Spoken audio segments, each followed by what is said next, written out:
გუშინ აციაზე იყო ძალიან საინტერესო პლაკატი ვეძებთ ახალ პოლიტიკოსებს. მე მგონი ეს არის ყველაზე აქტუალური ზუსტი შეფასება დღევანდელი სიტუაციის. აი სწორედ თქვენ რაც ძანეთ რომ მართლა ყველა სოციალური ფენა გამოდის მთელი რეგიონები, ეს აღარ არის ლოკალური ქართული ოცნების დემაგოგია და პროპაგანდა რო ეწეოდა რომ ეს არის ოპოზიციის და რადიკალური ოპოზიციის და რადიკალების მოწყობილი აქცია არ გამართლდა ფაქტები მთელი საქართველოს მასშტაბით ამის საწინააღმდეგოს ამტკიცებენ და შესაბამისად აი ეს მორიგი დემაგოგია და მორიგი სიცრუე ჩვენ მიჩვეული ვართ ჩვენ სიცრუის მეტი შეგნებული დამახინჯების მეტი სინამდვილის რეალურად არაფერი სხვა არ მოგვისმენია უკვე რომ ამბობს თქვა კობახიძე რომ ამბობს რაღაცა წყალია უნდა გაიგო რომ ნავთია იმიტომ ყველაფერი ამოყირავებული აქვს მას აი რაღაცა ხო არის თარგმნის პროგრამები უკვე აპები არსებობს ხო აი უნდა ჩართო ის რომ იტყვის ყველაფერი საწინააღმდეგოდ უნდა გაიგო თუ გინდა იცოდე რაზეა ლაპარაკი ხო მაგრამ ამ მეორე მხრივ ეს არის მართლა სახალხო ამბოხი სახალხო დაუმორჩილებლობა 28 ნოემბერს უკვე ვისვენებდით სამსახურებიდან მოსულები ვიყავით რაღაც და რომ გავიგეთ რაც ხდება გამოვცვივდით სახლიდან არავისთვის არ დაუძახია ეს იყო აი მართლა გულმა რო გამოგიყვანა და აღშფოთება და ემოცია რა თქმა უნდა ჩვენ ვადგებით ზუსტად იმ კრიტიკულ ზღვარს გულისხმობ საპროტესტო მოძრაობის რომ აქ უკვე პოლიტიკური პროცესი უნდა წავიდეს მაგრამ ჩვენ ისიც დავინახეთ რომ სამწუხაროდ და საღიარებელია ეს ვერ გაამართლა ქართულმა ოპოზიციამ, არსებულმა ოპოზიციამ გამხდარიყო პროცესების ლიდერი. ამას თუ არ ვაღიარებ და ვიტყვით რომ აი ხა რა დროს ოპოზიციის კრიტიკა, აბა როდის არის ამის დრო? ყოველთვის არის ამის დრო. და ეხა განსაკუთრებით, იმიტომ რომ ამავე დროს გამოიკვეთა ფიგურები. გამოიკვეთა იურისტები, ეკონომისტები, ანუ კომპეტენტური ხალხი, პლუს ადამიანები, რომლებიც აი მართლა ლოგიკურად აზროვნებენ, ხედვები აქვთ. და მათგან უნდა შეიქმნეს ახალი ძალიან სერიოზული და ადეკვატური ძალა. ის რომ ოპოზიციამ ვერ გაამართლა ეს მეტყველებს იმაზე რომ ისინი არაადეკვატურები აღმოჩნდნენ. ანუ მოსახლეობის ძალიან დიდი ნაწილის ინტერესებს ისინი ვერ გამოთქვამდნენ და ბუნებრივიც არის.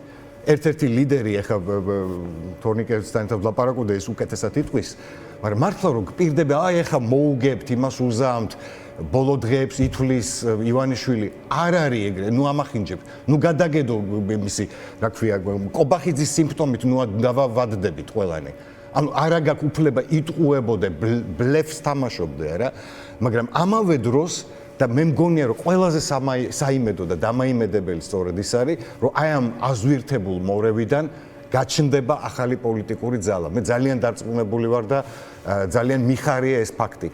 ის რომელიც იქნება მართლა მოსახლეობის უდიდესი ნაწილის ინტერესების დამცველი. ის ვინც გაიგებს მათ ტკივილს. ეს ტკივილი არის პირველ რიგში რა თქმა უნდა სოციალურ-ეკონომიკური.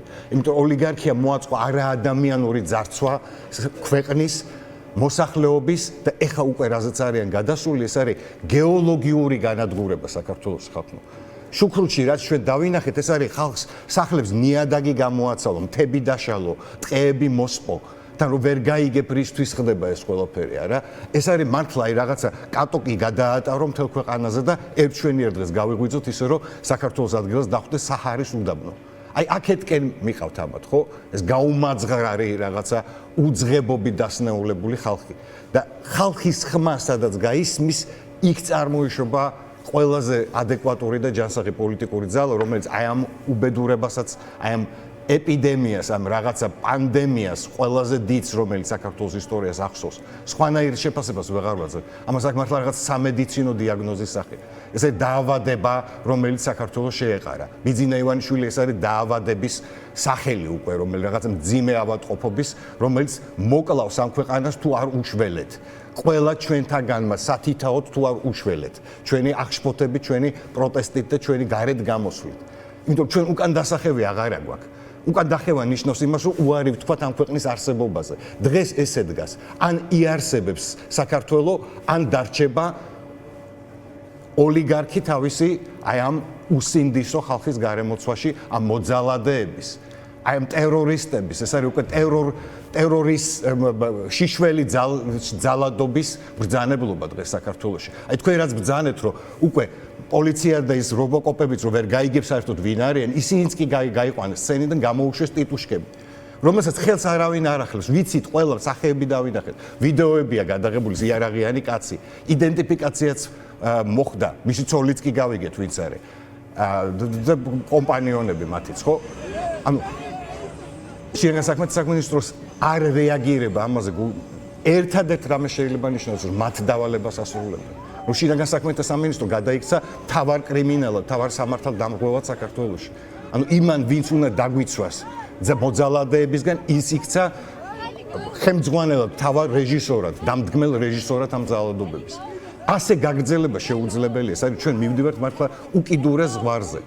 ან გადარჩება საქართველო და მეორე ან არც მინდა დაუჩვა და არც მინდა წარმოვიდგინო.